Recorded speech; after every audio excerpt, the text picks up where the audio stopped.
Hi guys, you watching CS Atul Jain classes. तो देखो, आज हम लोग कैपिटल गेन में ये स्टार्ट करने वाले हैं कि सेल ऑफ सिक्योरिटीज़ जब भी हम करते हैं, लाइक शेयर्स की सेल परचेज करते हैं, डिबेंचर्स की सेल करते हैं, तो उस केस में आपको इंडेक्सेस मिलेंगे नहीं मिलेंगे, टैक्स जो लगेगा वो किस रेट से लगेगा, स्पेशल रेट से लगेगा, नॉर्मल रेट से लगेगा, ये सब चीज़ें हम लोग आज डिस्कस करने वाले हैं। राइट, तो स्टार्ट करते हैं। देखो, सेल ऑफ सिक्योरिटीज़। ठीक है जी, तो देखो स्टार्ट करते हैं सेल ऑफ सिक्योरिटीज़ के केस में। सबसे पहले हम लोग डिस्कस कर रहे हैं इंडेक्सेशन की बात, कि इंडेक्सेशन मिलेंगे या नहीं मिलेंगे, किस केस में मिलेंगे। क्या कहते हैं, देखो डिबेंचर्स की अगर हम लोग बात करें तो डिबेंचर्स चाहे बड़े ही लॉन्ग टर्म वाले हों, उस केस में भी आपको कोई इंडेक्सेस नहीं मिलेंगे। राइट, कैपिटल गेन जो निकल के आएगा वो रहेगा तो लॉन्ग टर्म, बट उसको इंडेक्सेस नहीं मिलेंगे आपको। तो डिबेंचर्स के केस में कभी भी इंडेक्सेस अप्लाई नहीं करना है, चाहे पड़े वो डिबेंचर्स लॉन्ग टर्म वाले ही क्यों ना हो। दूसरा, अगर हम बात करें बॉन्ड्स के केसेस में, राइट, बॉन्ड्स की अगर हम बात करें तो बॉन्ड्स के केसेस में कहता है, देखो एक तो कैपिटल इंडेक्स बॉन्ड्स, दूसरा सोवरन गोल्ड बॉन्ड्स। इन दोनों केसेस में तो आपको इंडेक्सेस मिल जाएंगे, ठीक है, और अदर्स केसेस में आपको कोई भी इंडेक्सेस नहीं मिलेंगे। राइट, ठीक है, तो मीन्स एक तो कैपिटल इंडेक्स बॉन्ड्स के केस में और एक सोवरन गोल्ड बॉन्ड के केस में आपको इंडेक्सेस मिलेंगे, बाकी बॉन्ड्स के केस में इंडेक्सेस नहीं मिलेंगे, और डिबेंचर्स के केस में तो कभी भी कोई इंडेक्सेस नहीं मिलेंगे। डन। और एक सेक्शन 112A के केस में भी आपको कोई इंडेक्सेस नहीं मिलेंगे। अब ये सेक्शन 112A क्या कहता है, देखो सेक्शन 112A क्या कहता है, ये लो नीचे लिख देता हूँ। सेक्शन 112A क्या कहता है, देखो अगर आपने ट्रांसफ़र किए हैं, क्या ट्रांसफ़र किया है, लिस्टेड इक्विटी शेयर्स,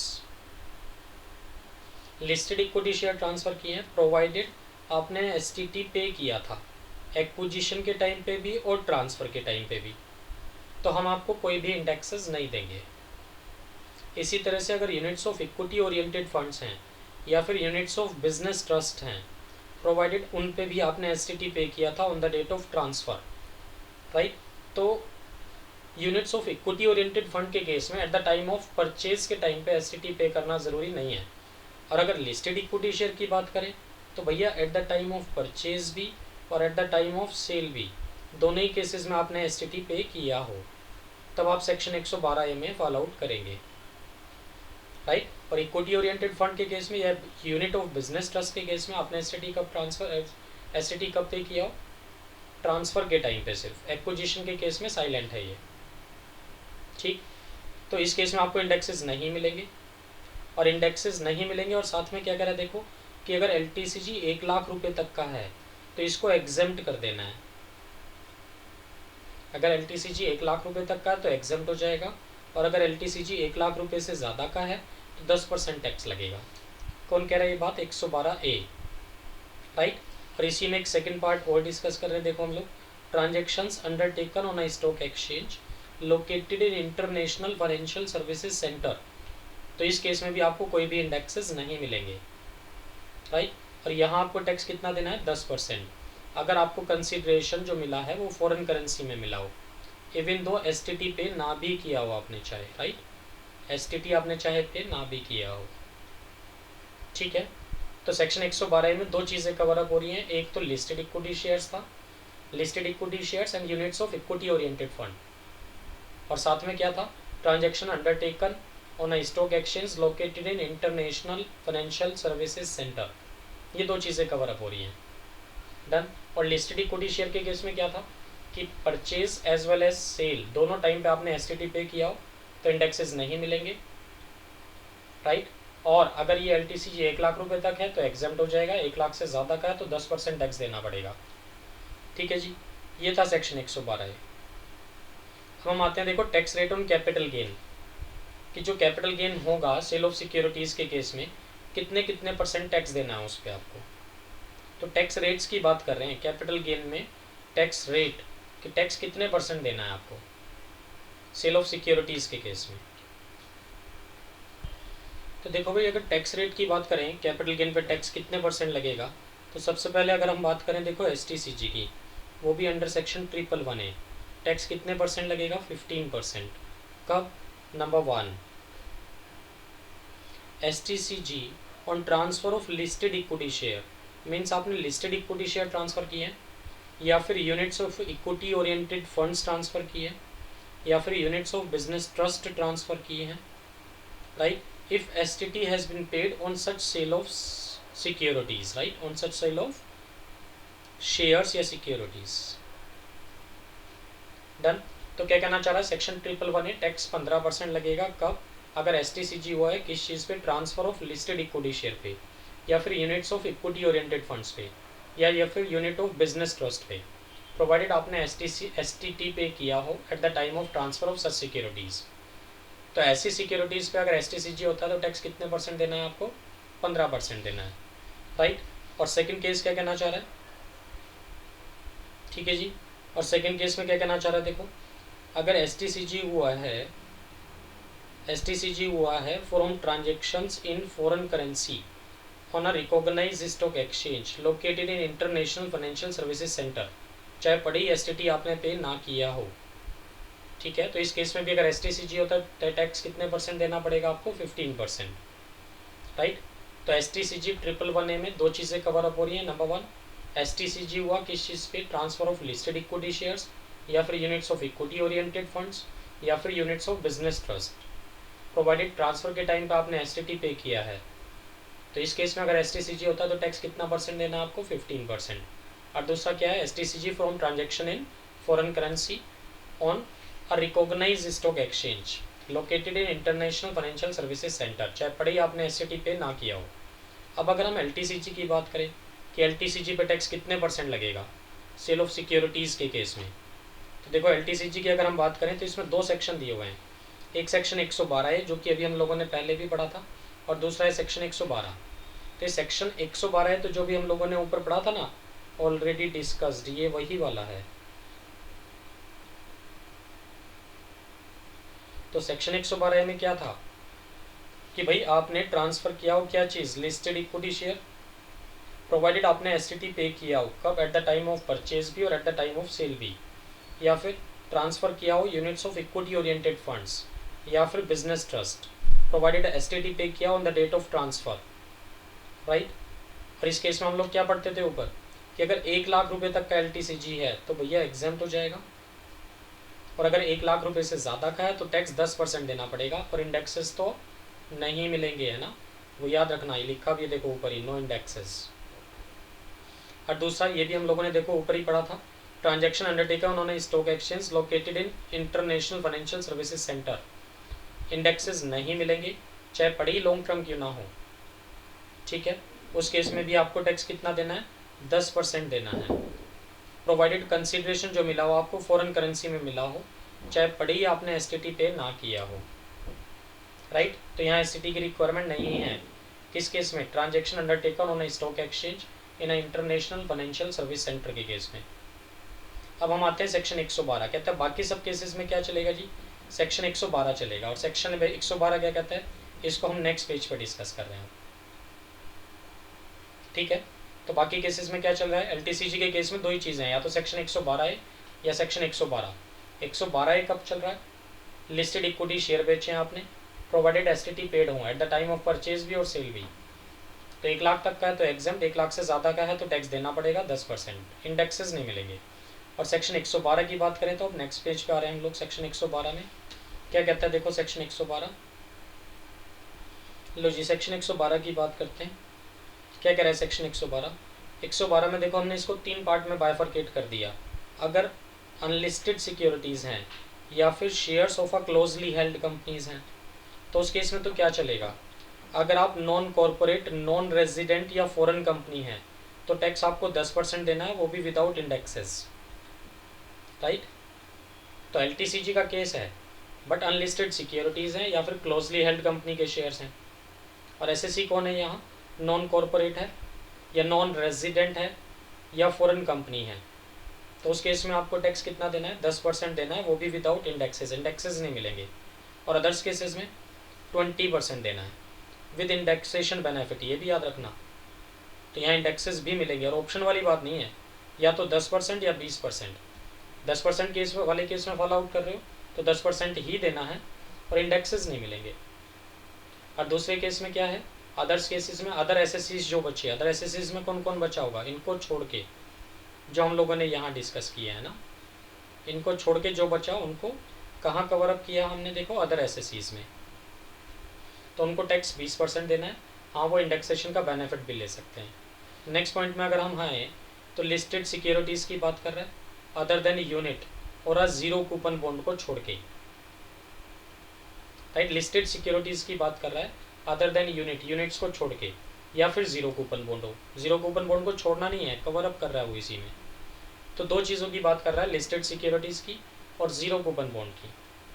कौन सी लिस्टेड सिक्योरिटी, तो क्या लिस्टेड सिक्योरिटी हम लोगों ने ऊपर डिस्कस नहीं किया सेक्शन 112A में, बिल्कुल किया है। वहाँ भी तो लिस्टेड सिक्योरिटी की बात हो रही थी भाई, राइट। तो ये देखो ना सेक्शन 112A में किसकी बात कर रहा है, ट्रांसफर ऑफ लिस्टेड सिक्योरिटीज़ की। बट वो साथ में ये भी तो कह रहा था आपने एसटीटी पे किया हो at the time of purchase भी, at the time of sale भी। और अगर आपने एसटीटी पे नहीं किया तो आप कहाँ चले जाएंगे, सेक्शन 112 में चले जाएंगे फिर, राइट। या परचेज के टाइम पे नहीं दिया था, सेल के टाइम पे आपने एसटीटी दिया तो भी सेक्शन 112 में जाएंगे आप। तो क्या करना है उस केस में, अब उस केस में ना आपके पास ऑप्शन है, देखो है ना। लिस्टेड सिक्योरिटीज अगर आप ट्रांसफर कर रहे हैं, जीरो कूपन बॉन्ड ट्रांसफर कर रहे हैं, तो उस केस में आपके पास ऑप्शन है, या तो आप 10% टैक्स दे दो या फिर आप 20% टैक्स दे दो। 10% टैक्स दोगे तो इंडेक्सेस नहीं मिलेंगे, 20% दोगे तो इंडेक्सेस ले सकते हो।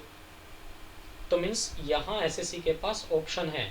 ऑप्शन है तो एसएससी को क्या करना चाहिए, दोनों तरह से कैलकुलेशन कर लेनी चाहिए, और जिस तरह से टैक्स कम बनता हो ना वो अवेल कर लेना चाहिए।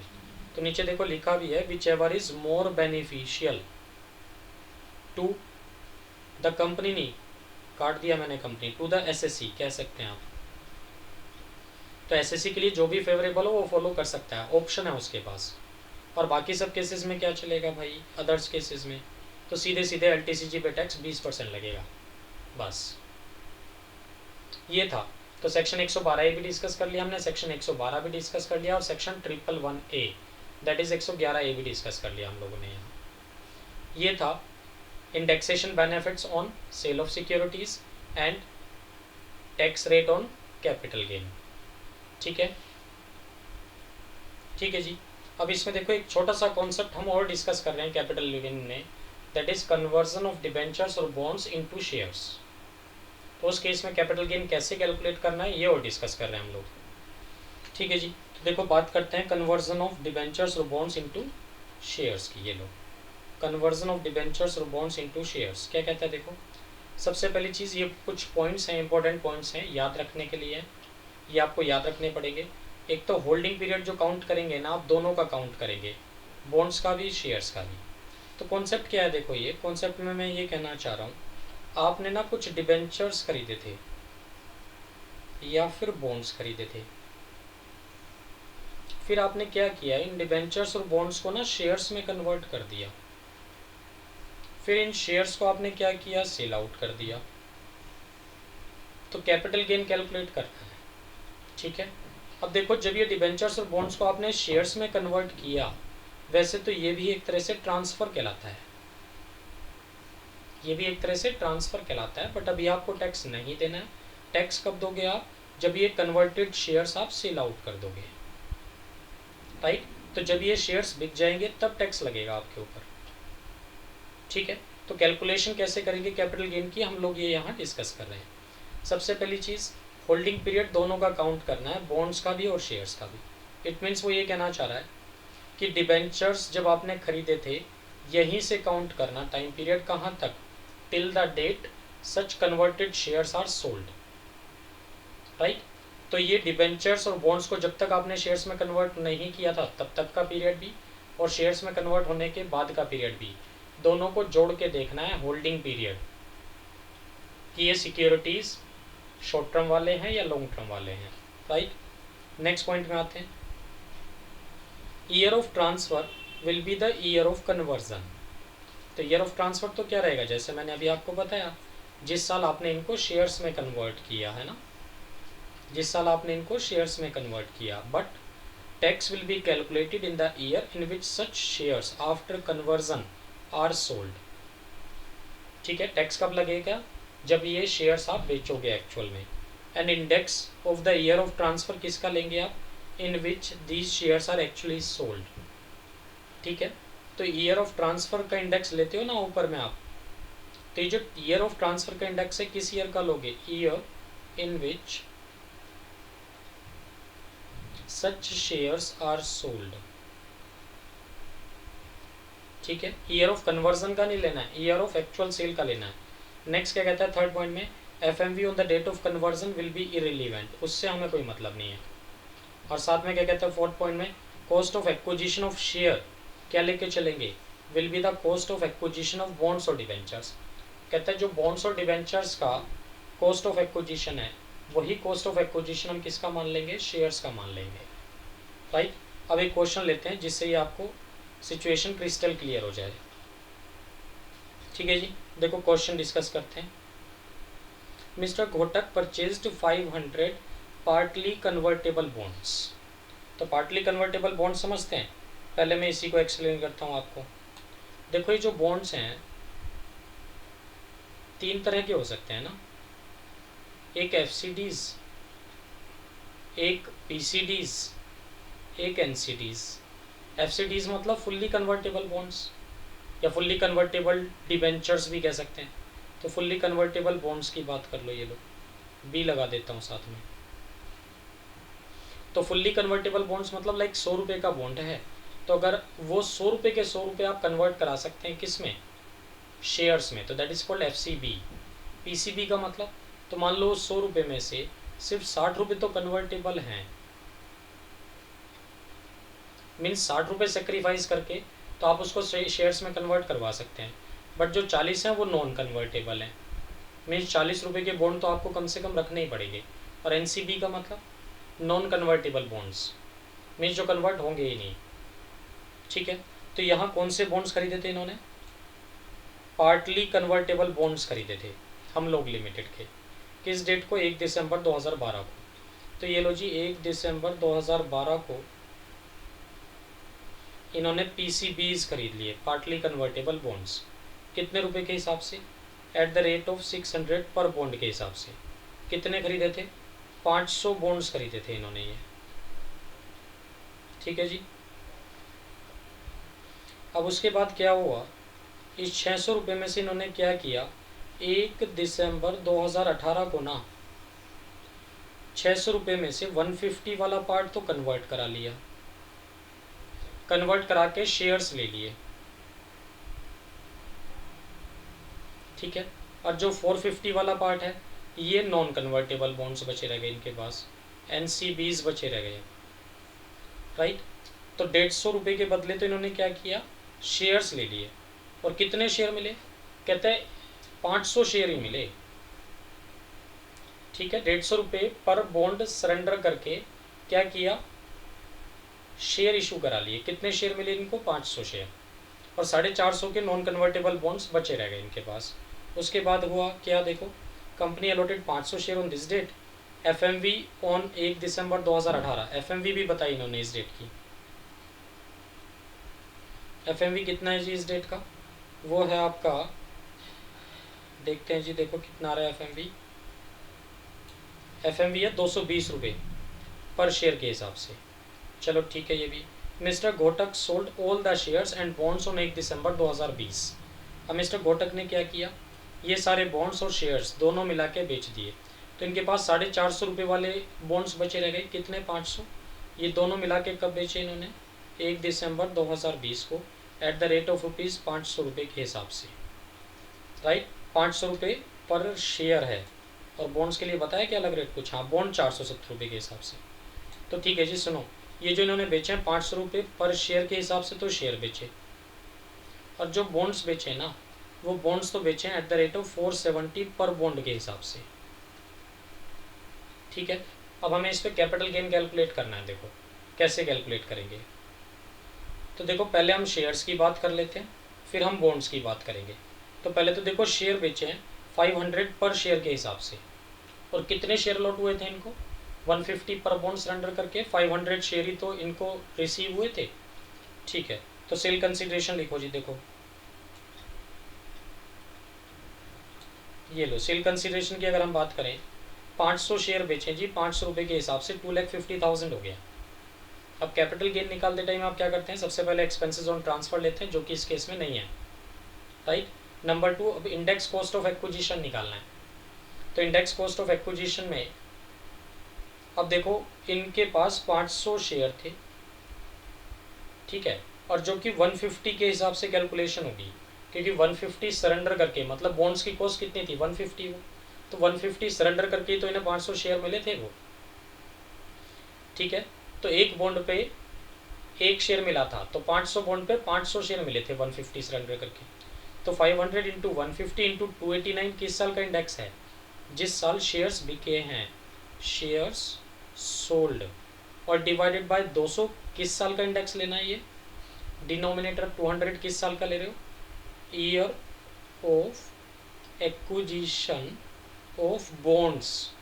आपने जिस साल ये बॉन्ड्स एक्चुअल में खरीदे थे, तो बॉन्ड्स चेक करो कब खरीदे थे, 1 दिसंबर 2012 को, तो ये किस साल का इंडेक्स रहा होगा 12-13 का, ठीक है जी। तो ये 12-13 का इंडेक्स लिया आपने, कितना 200 रुपये। तो मीन्स ईयर ऑफ कन्वर्जन का इंडेक्स नहीं लेना है आपको, ठीक है। ईयर ऑफ ट्रांसफर में तो year in which shares are actually sold, और ईयर ऑफ एक्विजिशन में किस साल का index, year in which bonds were actually purchased. तो ये सब कैलकुलेशन करके ये अमाउंट आ जाएगी जी आपकी 1,08,375 रुपये, और ICY इस केस में नहीं है, वो नील कर दिया। तो इन सब का टोटल करोगे तो यही आएगा 108,375, माइनस करोगे तो 141,625 LTCG आ गया ये आपका। तो ये LTCG तो किस पे आया, ऑन शेयर्स पे। अब वो कह रहा है बॉन्ड्स भी तो बेच दिए, बॉन्ड्स कितने बचे हैं, बचे तो 500 ही हैं बॉन्ड्स भी, बट पहले 600 रुपये के थे, अब 450 वाले बचे हुए हैं वो, राइट। चलो बॉन्ड्स की कैलकुलेशन कर लेते हैं।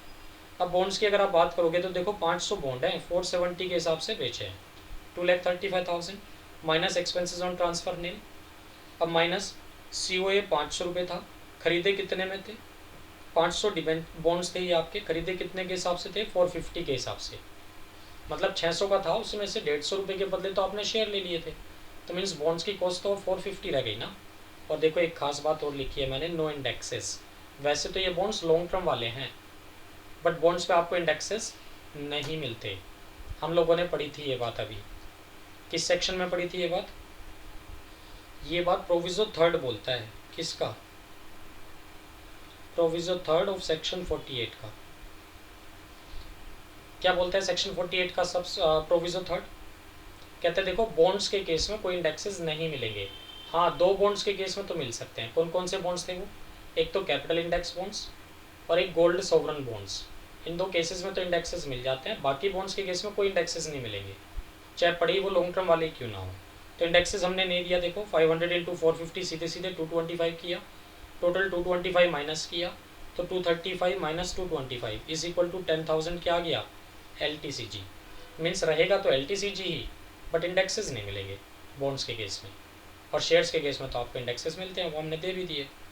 वर्किंग नोट में देखो मैंने क्या लिखा है, पढ़ लेते हैं एक बार। सेकंड प्रोविजन टू सेक्शन 48 क्या बोलता है, that indexes will be applied in case of long term capital assets. तो लॉन्ग टर्म कैपिटल एसेट्स के केस में इंडेक्सेस अप्लाई करोगे, सेकंड प्रोविजन तो ये बोलता है। बट थर्ड प्रोविजन क्या बोलता है, that no indexes in case of bonds और debentures, but in case of capital index bonds या gold sovereign bonds indexes will be applied. तो ये बात मैंने आपको ऊपर एक्सप्लेन की है। तो ये हो गया जी हमारा tax rate on capital gain on sale of securities, and साथ में कन्वर्जन ऑफ डिबेंचर्स और बॉन्ड्स इनटू शेयर्स, राइट। आज के लिए हम लोग इतना ही रखते हैं। ये वीडियो आपको पसंद आया हो तो लाइक करें, और हमारे channel CS Atul Jain classes को सब्सक्राइब करें। Thanks for watching CS Atul Jain classes.